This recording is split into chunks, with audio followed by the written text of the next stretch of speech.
Chinese में $500 billion का है। इस तरह से जा रहे हैं हर मुल्क, उसका पोर्शन है, लेकिन वो एक ही प्रोजेक्ट है, उसके ये फिर कंपोनेंट्स हैं, तो वो कोई हमारे साथ स्पेशली कोई एक काम नहीं कर रहा। हम कहते हैं ये बंद हो जाएगा, ये ऐसे हो जाएगा, ऐसे हो जाएगा, ये नाकाम हो जाएगा, लोग बातें करते हैं। तो ऐसा नहीं है कि ये कोई एक पीस कर रहा है, पूरी दुनिया में कर रहा है। उसका ये है कि भाई ये पार्ट है, इसी पे इसके साथ चल रहा है, क्योंकि जो बंदरगाह है उसमें उसको कहते हैं इसका न्यूक्लियस क्या है। 120 ममालिक में $ट्रिलियन का जो BRI बन रहा है, चाइना अपने लिए बना रहा है, हमारे लिए नहीं बना रहा है, वो अपने लिए बना रहा है, क्योंकि पूरी दुनिया में उसका सामान बिकता है, जाता है, उसको अपने सामान के रास्ते सीधे करने हैं। आप ट्रांसपोर्टर हैं, आप चीज़ों को लेकर ठीक है। अब उसमें जो सबसे गहरी बंदरगाह है, मरकज़ी जो सेंट्रल पॉइंट है, जिससे ये सारी शाखें निकलेंगी पूरी दुनिया में, वो गवादर है। अब वहीं से उसने ईरान वाला भी ट्रैक 30 मिनट लगता है, गवादर से आप 30 मिनट में आप ईरान में दाखिल हो जाते हैं, तो उसको भी उसने सारा सीधा किया है। अफगानिस्तान से भी रास्तों में सीधे करना शुरू हो गए हैं। इसी तरह जो है पाकिस्तान में भी जो हाईवेज़ हैं, मोटरवेज़ हैं, वो सिंगल नहीं है, उसमें 2 रूट बनाए।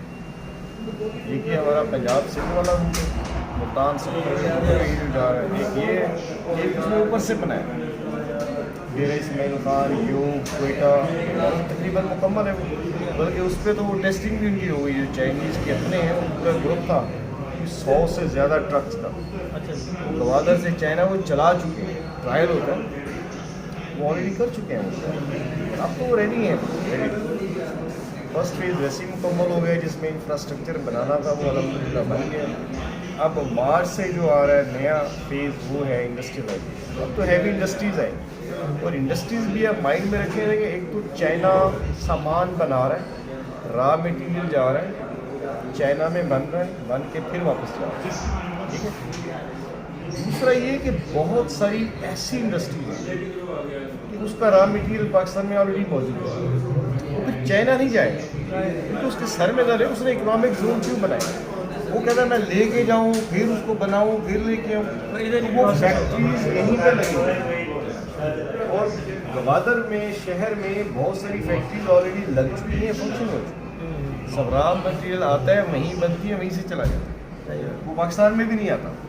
बात समझ रहे ना, जो गवादर के सराउंडिंग। इसी तरह जो है फैसलाबाद में जो इकोनॉमिक जोन बन चुका है, रशकई है जो KPK में बन चुका है, और बहुत सारे बन रहे हैं, सक्खर के पास एक बन रहा है, तो यहाँ पे वो इसी वजह से जगह जगह बन रहे हैं। अब बहुत सा रॉ मटीरियल है, मिसाल के तौर पे वो रॉ मटीरियल कहाँ से आ रहा है, वो आ रहा है यूरोप से आ रहा है, या अफ्रीका से आ रहा है, या ऑस्ट्रेलिया से आ रहा है। वो गवादर बंदरगाह पे आएगा तो वो सक्खर तक ही आएगा, फैक्ट्री सक्खर में लगी होगी, लेबर पाकिस्तानी, मालिक चाइनीज है, वहीं पे मैन्युफैक्चरिंग हुई, वहीं से वो चला जाएगा। तो वो आधी से ज़्यादा ऐसी इंडस्ट्री जो चाइना समझता है कि अब शायद उसका चाइना में होना ज़रूरी नहीं है, ये छोटे लेवल की इंडस्ट्री, तो उसको उसने मूव करना है ये CPEC के पूरे रूट्स के। और ये काम आपको अगले 1.5-2 सालों में प्रैक्टिकली होता नज़र आ जाएगा। जो हम बात करें आएगा, बनेगा और बन के यहीं से जाएगा, तो वो अल्हम्दुलिल्लाह बहुत बड़ा काम है। और जो सबसे ज़्यादा चांदी है वो ट्रांसपोर्टर। हम तो कल ट्रांसपोर्टर ऑफिस में इसलिए बैठे थे, असल तो काम ही आप लोगों का। अब अकॉर्डिंग टू चाइनीज़ एक वक्त में गवादर से लेकर काशगर चाइना तक वो कहता है हमारा मिनिमम 3.5 लाख ट्रक रूट्स पे होगा, कोई और है कोई और है। अच्छा, वो कहता है कि हमारे एवरेज 3 बंदे एक ट्रक पे होंगे, 3 ही होते हैं। वो कहता है 5 लाख हमारा बंदा चाइनीज कहता है कि वो तो आपकी रोड्स के ऊपर ही होगा। अब उसी को अगर आप सर्विसेज देख लें, ऑटोमोबाइल इंडस्ट्री है, ऑयल है, गाड़ियाँ धोनी है, सर्विस है, खाना है, पीना है, अगर आप उसी 5 लाख लोगों की 24 घंटे सर्विस को देख लें, वही इतना बड़ा काम है कि हमारे लाखों लोगों को रोजगार उसी से मिल जाएगा। इन सब चीज़ों को देखने समझने की, इसके लिए अपने आप को CPEC डॉक्यूमेंट पे, उसके मास्टर प्लान पे, उसकी इंफॉर्मेशन या उससे आगाही ज़रूरी है। ایک لے مین ہے اس بیچارے کو پتہ ہی نہیں تو بیٹھ کے کہہ دے گا کچھ نہیں پتہ ہی نہیں. تو میں یہ سمجھتا ہوں کہ ہم لوگ ہماری جنریشن اس لیے خوش قسمت ہے کہ یہ پاکستان کی ہسٹری کا تاریخ کا سب سے بڑا کام اب ہماری جنریشن کے سامنے ہے. We have opportunity. ہم سے جو 30 سال 20 سال پہلے جنریشن تھی 30 سال پہلے ہمارے یہ اپرچونیٹی ان کے پاس نہیں ہے. کس کے پاس ہے؟ یہ ہمارے پاس ہے. بٹ یہ انڈرسٹینڈ کرنے والی ہے. اچھا اس سے فائدہ کون اٹھائے گا؟ جو ڈائریکٹلی انوالو ہو. بیٹھے بٹھائے لاہور میں یا یہاں پہ اس ٹاؤن میں بیٹھے بٹھائے تو آپ بینیفٹ نہیں لیتے.